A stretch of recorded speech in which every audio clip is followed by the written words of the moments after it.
Bonjour et bienvenue pour une nouvelle saison, on peut le dire, de la tête dans les étoiles avec Rive 54 et l'Eurospace Center. Pour une fois, nous ne sommes pas à l'intérieur, dans un magnifique bois jouxtant l'Eurospace Center. Pourquoi?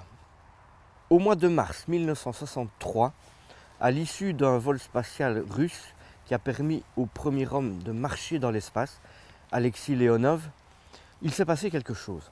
Non seulement sa sortie dans l'espace avait été très difficile, mais ce n'est pas le propos d'aujourd'hui, mais en rentrant dans l'atmosphère avec son coéquipier Lebedev, il y a eu une déviation de trajectoire et la capsule s'est retrouvée en Sibérie après une rentrée dans l'atmosphère complètement obsolète.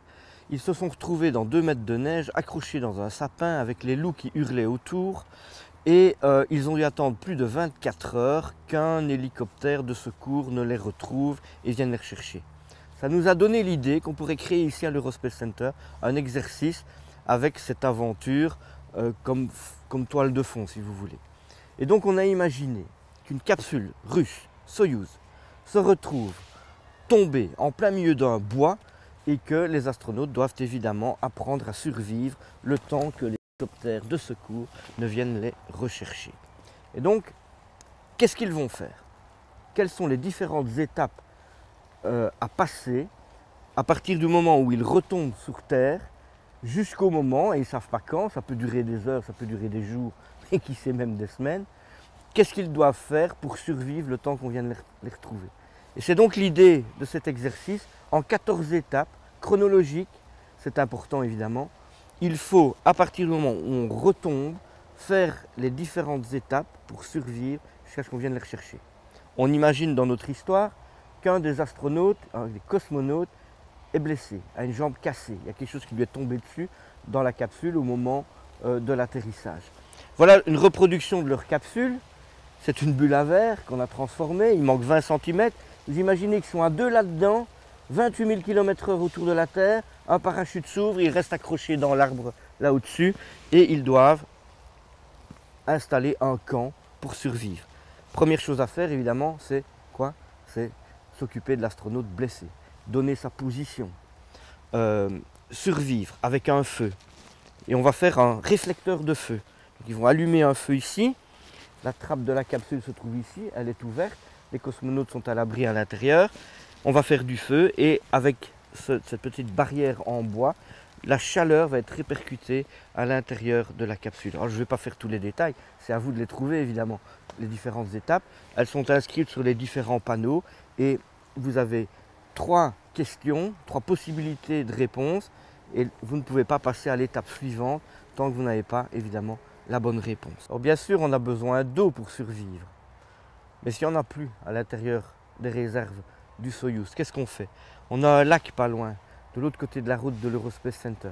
Les cosmonautes l'ont trouvé ce lac, mais l'eau est imbuvable. Il faut la potabiliser, il faut la purifier. Donc on va utiliser les restes d'une bouteille en plastique qu'ils ont trouvé dans le bois. Et donc on va y mettre des cailloux, on va y mettre de l'eau bouillante, on a un feu, on peut faire bouillir de l'eau, chauffer de l'eau. Et elle va filtrer à travers les cailloux pour retomber purifiée dans le bas de la bouteille.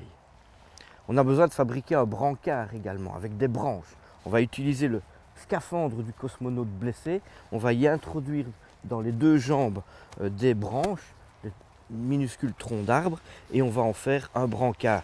Parce que lorsque le cosmonaute blessé devra être transporté vers l'hélicoptère de secours, il faudra trouver un moyen de le faire sans le faire souffrir, bien entendu, en immobilisant son membre blessé. Le moment venu, les hélicoptères arriveront à la verticale du bois.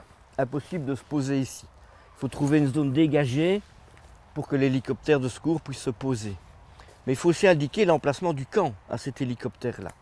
Et donc, le cosmonaute, quand il entendra arriver un hélicoptère, il tirera une fusée de détresse et il indiquera à l'hélicoptère où se trouve la zone d'atterrissage la plus proche, un endroit dégagé. Mais où se trouve le camp? Il faut que le pilote de l'hélico puisse le trouver. Et donc ça, c'est un code international pour les pilotes et pour les cosmonautes, les hommes de l'espace. Sur la zone de dégagement prévue pour l'atterrissage de l'hélicoptère, ils vont tracer une grande lettre, laquelle elle est convenue par avance avec les responsables du vol. Ici, dans ce cas-ci, on a choisi le A. Donc les cosmonautes ont dessiné dans la zone d'atterrissage de l'hélicoptère un grand A avec des branches et la pointe du A indique l'emplacement de la capsule, l'endroit du camp.